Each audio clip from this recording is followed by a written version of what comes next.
Hello, welcome to this edition of Research Connection. Joining me today is Dr. Craig Harms. Hey, Dr. Harms. Hi, Kyle. Good to see you again. You as well. So tell us a little bit about yourself and tell us where you are right now. I am sitting outside Center for Marine Sciences and Technology, our NC State Marine Lab, and I'm sitting at the gazebo, and behind me is Bogue Sound, Intercoastal Waterway.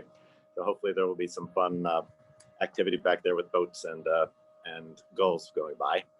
And yeah, I've been down here since the facility opened back in around 2000. And I've been with NC State since 1992 after my 3 years of residency that I thought I would be leaving after, and I'm still here. And we're grateful for it.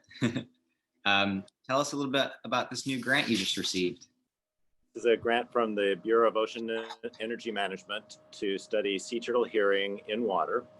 And the basis for that is that there's a lot of ocean noise out there from shipping, from recreational boating, from seismic air gun testing for energy exploration, pile driving for bridge building, naval active sonar, all sorts of loud noises out there. And usually when we think of ocean noise, we think about the impacts on dolphins and whales because they are so auditorial. They're so oriented towards the auditory environment.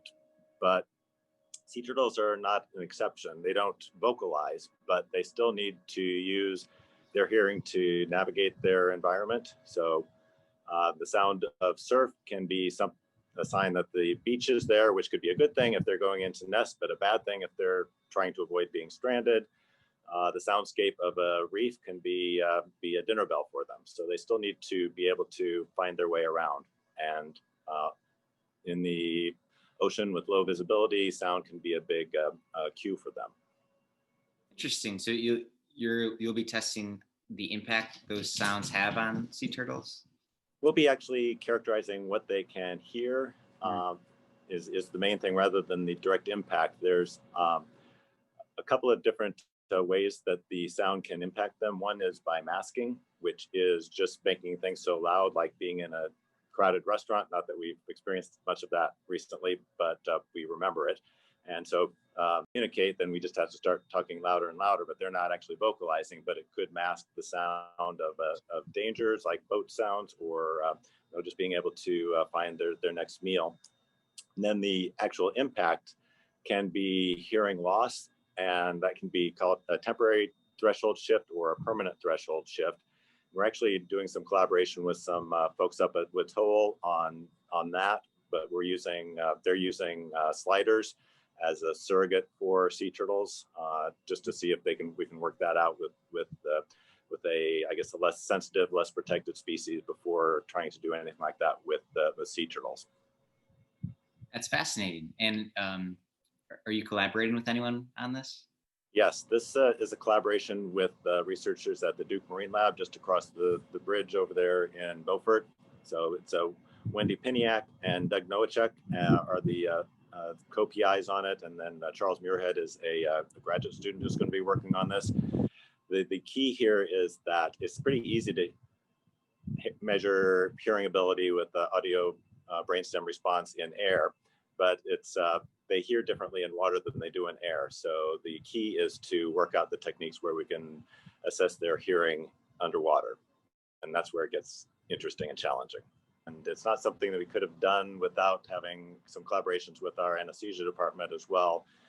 Originally, Bill Horn worked out a lot of the techniques that we're employing, and recently Julie Balco has been doing some really good work on sea turtle anesthesia too. And so it allows us to do some things with protected species that we otherwise would not consider even attempting.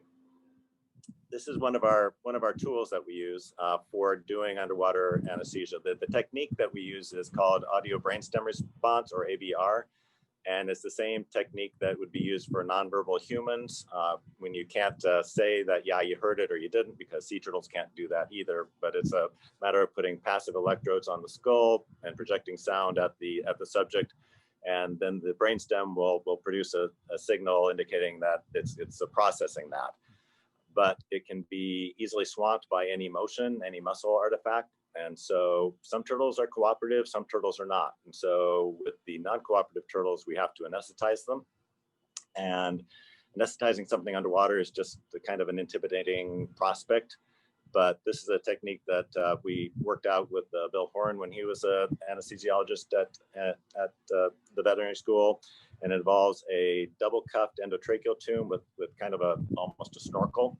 So the double cuff, one goes underneath the inside the trachea, the other rests on the glottis. And so it's doubly sealed and it can't go down any further. We can't inflate this very far because they have complete tracheal rings. We have to be really, really careful not to overinflate that. And then with the snorkel part, we can't have it too long. Otherwise, it's just pushing air back and forth and recycling it. So we have to be careful with the concept of anatomic dead space too. But we've done this. It gets the head deep enough so that there are no reverberation, refraction from the air-water interface. And we've done this proof of concept with green turtles, and now we need to try it on other species and other size classes. Well, that's great. Thanks for sharing and best of luck. Thanks very much.